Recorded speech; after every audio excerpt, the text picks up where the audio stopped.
Hello and welcome to this week's installment of the Industrial Distribution Video Market Report on IDtv, brought to you by Infor Distribution.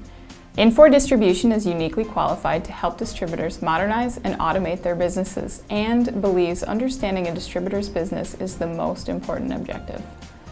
This week we'll be walking through the latest market trends and distribution news to hit the wires, including reports on the economy, the newest educational event to hit distribution, and a summary of recent mergers and acquisitions.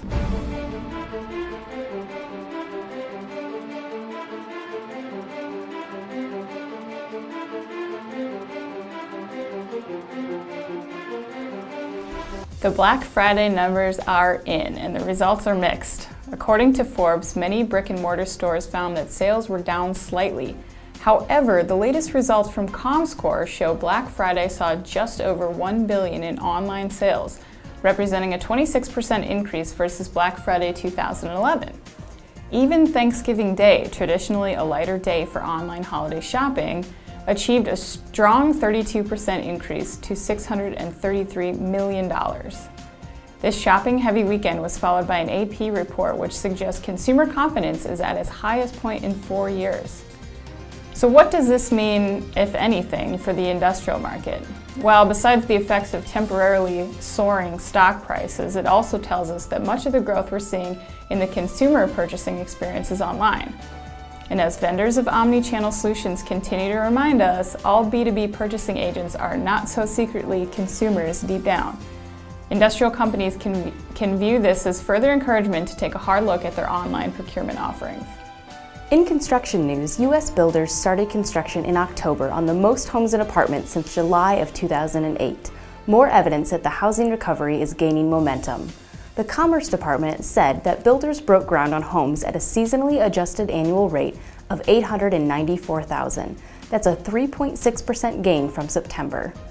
Applications for building permits, a sign of future construction, fell 2.7% to 866,000 after jumping 12% in September to a 4-year high. Still, permit applications to build single-family homes rose to their highest level since July of 2008. According to BMO Capital Markets, the overwhelming trend here is a housing market that has clearly shifted into recovery mode. And besides a few delays, the government believes Superstorm Sandy had minimal impact on the October figures. In fact, residential construction activity in the region should get a boost soon after when builders begin replacing homes destroyed by the storm. November saw the first meeting of a new conference in our marketplace. Titled Unleash WD and sponsored by Epicor, this conference was the brainchild of industry consultant and founder of Fourth Generation Systems, Dirk Beveridge. When it came to speakers, Unleash decided to forego the standard panel of distribution industry consultants in favor of successful executives in other fields. The reason behind this approach was to encourage distributors to develop new ways of thinking about their businesses by assessing best practices in other industries and challenging existing ways of thinking.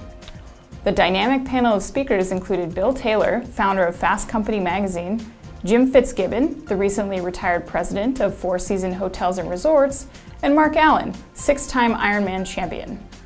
Plans are in the works for next year, so keep checking unleashwd.com throughout the year for more information.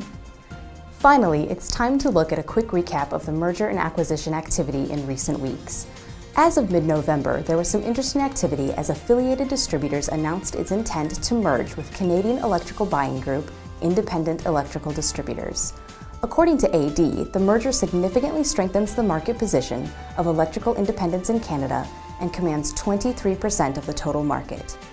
National Concrete Accessories, or NCA, Canada's largest manufacturer and distributor of high-quality concrete, form hardware, accessories, and construction products, announced the successful acquisition of Braycor.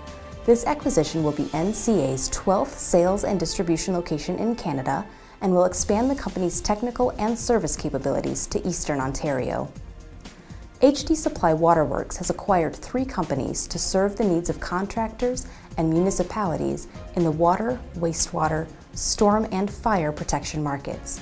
These businesses, collectively doing business to date as Water Products, are headquartered in Oklahoma. And that's it for this week's Video Market Report. For more late and breaking distributor-focused information, find us on the web at www.inddist.com. From all of us here at Industrial Distribution, thanks for joining us.